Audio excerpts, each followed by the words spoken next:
Of course, he improved. He have more than 10 fights in the UFC right now. And the number one thing what he improved is experience. Now he have more experience in the UFC, in the hard fight. And I'm also grew up, take the belt. I have many hard fights. That's why I have more experience. And absolutely, he's a tougher test than a grindy wrestler. Shavkat's phenomenal everywhere on the feet. He can grapple, he can wrestle, he can beat you on the feet with submissions, with strikes. He can beat you on the ground with submission and strikes. I just feel like it would have been a nice box to tick off, to go out there and show the world that I can shut down people's wrestling against that American style and then go forward and fight someone like himself. And I'm very excited to have this opportunity. Of course, we're all team about the hard work. That's why the sacrifice. That's why two guys one night fight for the title. Because we're hard worker. We work more than everybody. That's why we're here today. UFC 330 has officially reached the point where the talking is becoming just as dangerous as the fighting itself. In Islam, if you have both belts at the end of the night, what are you doing to celebrate? First order of business. What if I have two belts? Если у тебя будет два пояса в конце вечера, что ты делаешь, чтобы отпраздновать это? Well, maybe all of you guys can come to Dagestan and we celebrate together. For 2-3 years.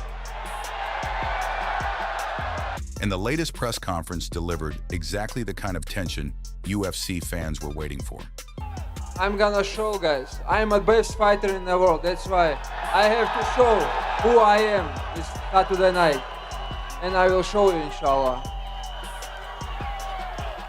From intense face-offs and brutal predictions to confident declarations and moments where the atmosphere suddenly felt ready to explode, the UFC 330 press conference gave fans a much clearer picture of what could be waiting inside the octagon.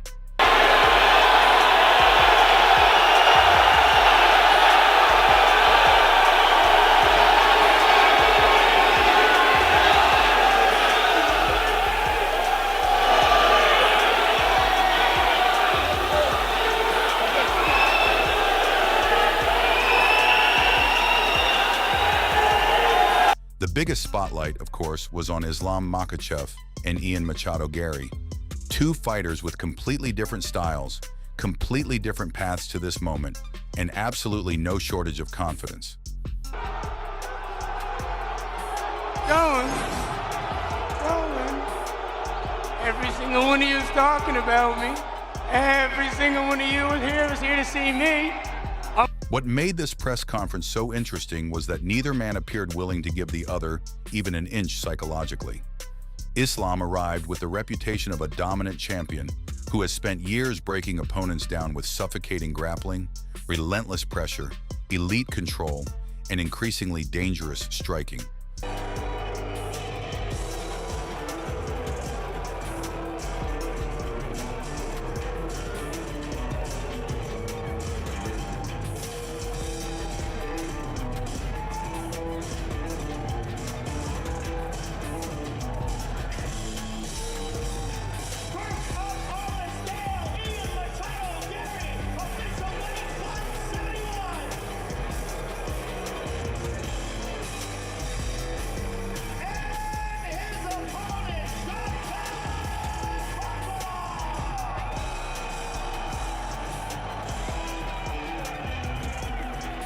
While Garry walked into the media spotlight carrying the confidence of a fighter who genuinely believes his size, distance management, movement, timing, and ability to stay composed under pressure can create a nightmare for Makhachev.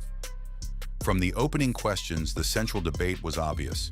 Can Garry keep the fight where he wants it, or will Islam eventually force him into the kind of positions where technique and physical control take over?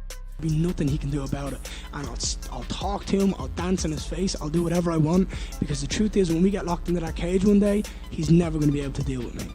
But the truth is, I have a target on my back. I have the ability to stand here and shoot shots at anyone I want, because this is my job, and they have the opportunity in return. So for me, when you attack people in my circle when they don't deserve it, that's out of line. And look, The press conference immediately became interesting when the conversation shifted toward Islam's move into a new division and the challenge of dealing with a fighter like Garry. You get a flat tire on the way to the match. Which UFC fighter would you call to pick you up? You know, when you, как называется? Left tire. Well, when the tire flat, you have to put something to put your car up, you know. And I need some big guy to hold my car. And maybe DC can hold my car, and I change that first. Islam has built his reputation by making opponents fight his fight. He does not simply look for takedowns. He uses pressure, positioning, clinch work, trips, body locks, and top control to gradually remove an opponent's options. You know, we're coming to Philly. We got Islam Makhachev and Ian Garry, and you know we got a great summer slated. So I'm looking forward to it. UFC 330 in Philadelphia. That feels like a big. Is that announced? Is that known or no? Is that something that we just learned? I don't know if. Yeah, we're coming back. This is the first time we're back in Philly since like 2019, I think. I love going to Celtics games in Philly. The Philly fans are awesome, man. Every time I go in there and I got my Celtics shit on there, you know, the Philly fans are like, "You got some balls wearing that in here. Yeah. UFC suck." But Garry represents a different kind of problem. His height, reach, movement, and ability to fight from long range give him weapons that can make closing the distance extremely dangerous. Garry knows that if he allows Islam to walk him toward the fence without resistance, the fight could quickly become a grappling battle. That is why so much attention has been placed on Garry's footwork in defensive wrestling. During the press conference, every question about the matchup seemed to come back to the same issue. Who controls the geography of the octagon? If Garry controls the center and forces Islam to cross open space, he can potentially turn the fight into a striking contest. For what it's worth, mine's hair transplants and women for the most part. But the Ian Garry Islam fight, what exactly are you expecting from it? Ian's made a lot of headlines because he did a podcast and said, I guess, the opposite of what Josh Hokett said. He said women should run the world and stuff like that. But the fight itself, how much of a challenge do you think Ian is for Islam? Yeah, I think it's a great fight, actually. If you look at what Ian Garry has been able to do, you know, he frustrates people. His takedown defense has been excellent, and we'll see if he can stay on his feet with, you know, obviously if he can stay off the ground, he poses a serious threat to Islam. But if Islam gets inside, connects his hands, and begins chaining attacks together, the entire fight could change within seconds. Islam, however, did not appear particularly concerned about the physical advantages being discussed. Instead, his confidence suggested that he believes experience in fight EQ will allow him to solve whatever problems Garry presents. That confidence is important because Islam has faced elite strikers before, and his success has often come from refusing to fight them on their preferred terms.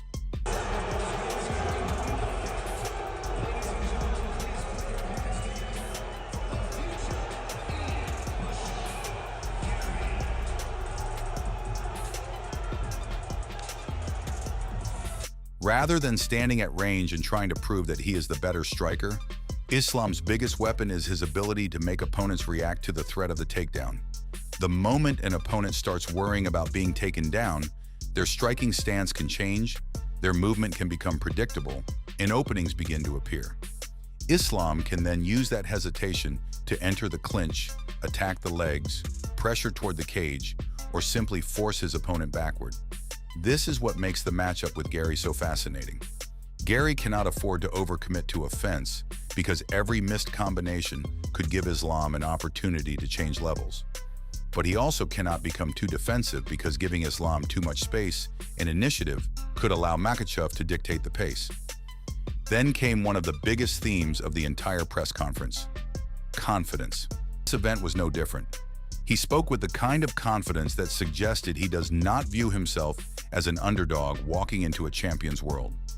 Instead, he appeared to believe that Islam is entering his world by accepting a fight against a bigger, longer opponent who has spent years developing his own complete skill set. Garry's message was essentially that size alone is not what makes him dangerous.